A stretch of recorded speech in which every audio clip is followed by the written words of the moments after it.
9. An ancient Colosseum in the depths of ancient Egypt. We might be under the illusion of some questionable substances to visit this map, which is a different safety check in itself. But we're not here to talk about that. We're here to talk about how safe 9 actually is. And it being a deadly Colosseum, I don't think it's going to be very safe. Welcome to Safety Check.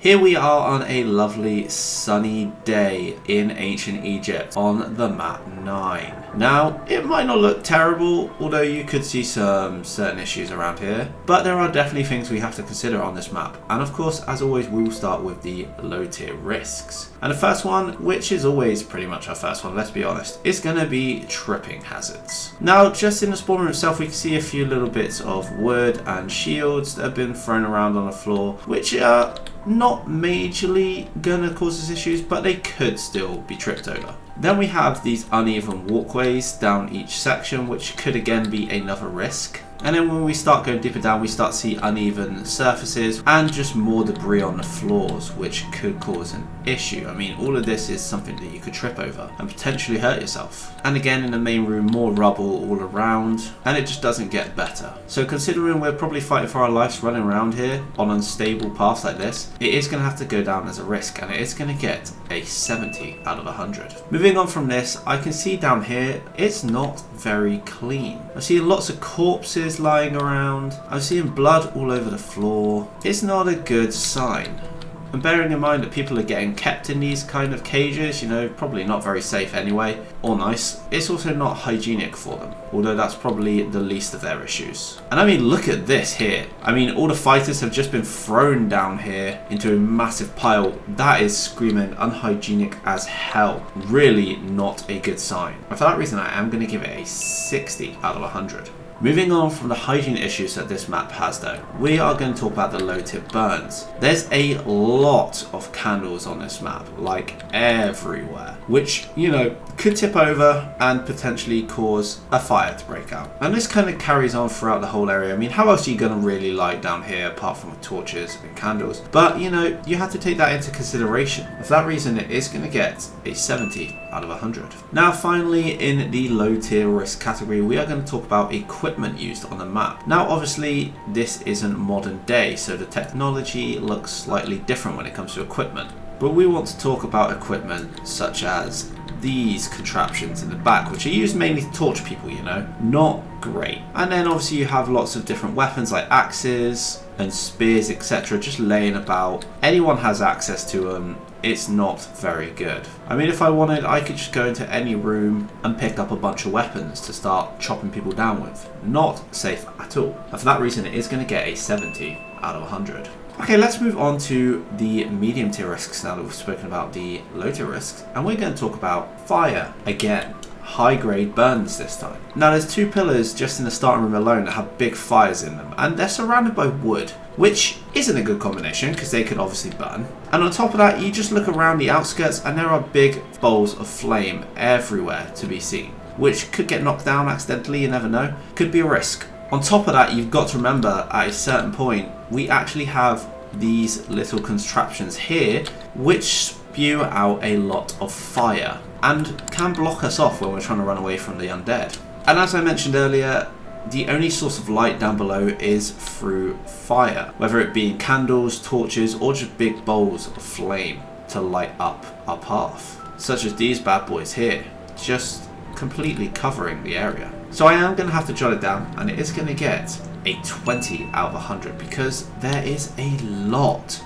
of fire on this map. I mean, look at the size of this fire down here. No safety regulations around it whatsoever. And that just proves my point, really. So yeah, it is going to get a 20 out of 100. Next up on the list, we want to talk about the building stability of the map. Now, on the surface, it doesn't actually look that bad. It looks pretty well kept, pretty maintained, and not in bad condition at all. But when you start to go underground, you do start to notice a few issues here and there. For example, you start to notice holes in the walls and little collapsed areas on the side of the building. Like this one, for example. This one has completely caved in on itself. Or here, this doesn't look good either. The walls are completely fraying apart and breaking down on the sides. And then this one, look at the size of this gap. I mean, the whole statue's fallen down through here. So that really isn't good. And this here doesn't look like it's safety regulated whatsoever. I mean, look at that. That is holding on by a thread. So building stability is going to have to be put on the list, and it is going to get a 40 out of 100. Now this next one is a bit of an odd one, and at first I was questioning whether or not I should put it on the list, but I have decided to, and it's actually going to be chemical hazards. Now it's not quite what you'd think, but this time around I was looking at this section here in the Danu Raz temple, and you obviously have all of this like glowing water and flames, which isn't natural, shall we say. Now water shouldn't be this color, so to me it looks like it's infected from possibly all the fungus on the trees here, like the mushrooms. That's probably giving it some sort of chemical reaction, I'd say, because obviously we know that mushrooms can be a psychedelic, which of course is a drug, which in my opinion is close enough to a chemical reaction. So I'm not too sure. What do you guys think? But I am going to put it on the list, and chemical hazards is going to get a 60 out of 100. But with that said and done, that is all of the medium tier risks. I know we are flying through them today, but we are going to go straight on to the high tier risks. And the first one is going to be an element of being crushed. Now, as we spoke about earlier with the building stability, some of the areas have started breaking in on themselves, like this one or this one. And of course, if this happens while we're under here, we could get crushed. And there's nothing here to suggest that it can't carry on happening. I mean, I bet they weren't expecting this to just completely crush in on itself when it happened. And like I said earlier, this doesn't look like it's very stable. This looks like it's ready to collapse. And if we're running through here, we could be crushed under it. So being crushed is going to be a risk, and it is going to get a 10 out of 100.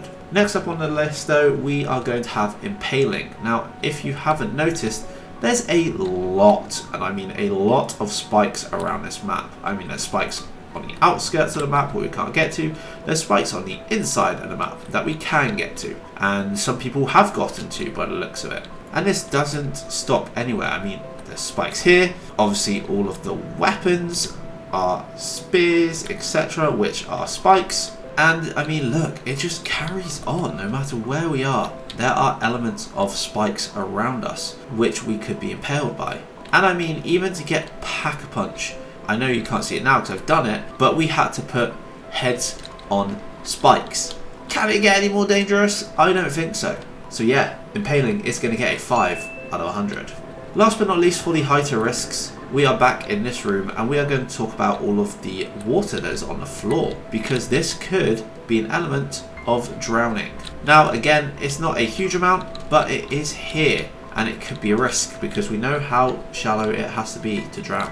And of course there is more water down here that we could drown in, like here for example. Like I said, again, not a massive amount of water, but you could drown in this. And with that in mind, we are going to have to put it as a risk, and it's going to get a 30 out of 100. But with that said and done, that is all of the high tier risks for the map. Now we do have one miscellaneous tier risk that we have to talk about, and it is the oil traps on the map. Now if there's one thing I don't want while I'm running by, is to be covered in oil. That being flaming hot oil that could burn me to pieces. Now I know you do have to get additional parts to get that oil trap to work, but it's still there and it's still possible to get hurt by it. And for that reason I am going to give it a 40 out of 100. But with that said and done, that is all of the risks for this map. Now of course you could say, what about the tigers for example, or the blight fathers, etc. But I'm not going to class them as actual bosses because they are part of the map. One thing that I will mention though are the elephants at the end game. Now I know you do have to complete the Easter egg, and obviously there is a bit of biasy with each of these bosses because technically from Black Ops 4 onwards you always have a boss, but sometimes you have to summon the boss and sometimes you don't, and that can decide whether or not I actually put them as a risk on the map. For example, on Terminus, Patient 13 is classified as a safety risk because he is around the map when you're trying to go around. Whereas on Voyage of Despair, for example, you have to summon the boss, so that's slightly different. But I will class it as a risk on this map because they are actually on the map, they just haven't come out yet until you go to that area. And considering they can crush you and the size of them, they are going to be quite a big risk. But of course you do have to get it. So I am going to give the elephants a 30 out of 100. But that being said and done, that is all of the risks. Now let's look at the safety side of things. And there is one I actually want to mention, and it's definitely not fire safety, let's be honest. But it is the railings. No matter where we go, the railings are in tip-top shape. They are really good, surprisingly. Whether it's at the starting area or whether it's crossing the bridges, they are all in good condition to save you from falling. I genuinely think this might be the first time I'm really impressed with railings on a map. So I am definitely going to put them down, and they are going to get a 2.5. But with that said and done, we can now conclude on the map. And just to recap, the risks for this map are tripping hazards with a rating of 70, hygiene with a rating of 60, low tip burns with a rating of 70, equipment with a rating of 70, high grade burns with a rating of 20, building stability with a rating of 40, chemical hazards with a rating of 60, being crushed with a rating of 10, impaling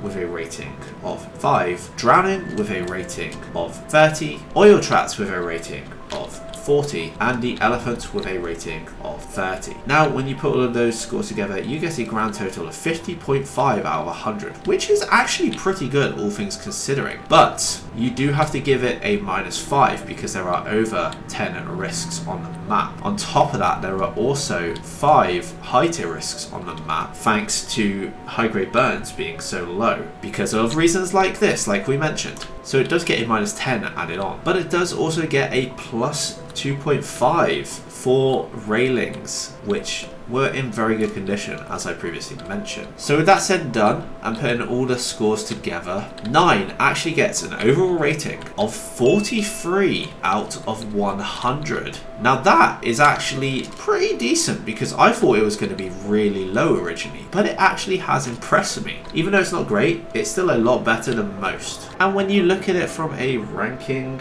perspective as well, that actually puts 9 in between Bus Depot and Shangri-La in the at-risk category. Now I'm seeing a pattern. There's a big clump of maps in the lower half of this ranking. We don't seem to be getting a lot of maps above the orange, which is a bit concerning, but either way, that is another one added to the at-risk category. But with that being said and done, that is all for today's video. Now, I want to say a shout out to Azathoth 420, as his guess was only 1 point off for 9, giving it a 42 out of 100, meaning he was the closest guest for this safety map rating. Now if you want to have a shot of being shouted out in the next video, our next map will be Voyage of Despair. Now let me know your safety ranking for Voyage, and the closest ranking, as always, will get a shout out at the end of the next video. So what do you guys think? What ranking out of 100 will Voyage get? With that being said and done, that is all for today's video. I hope you have enjoyed,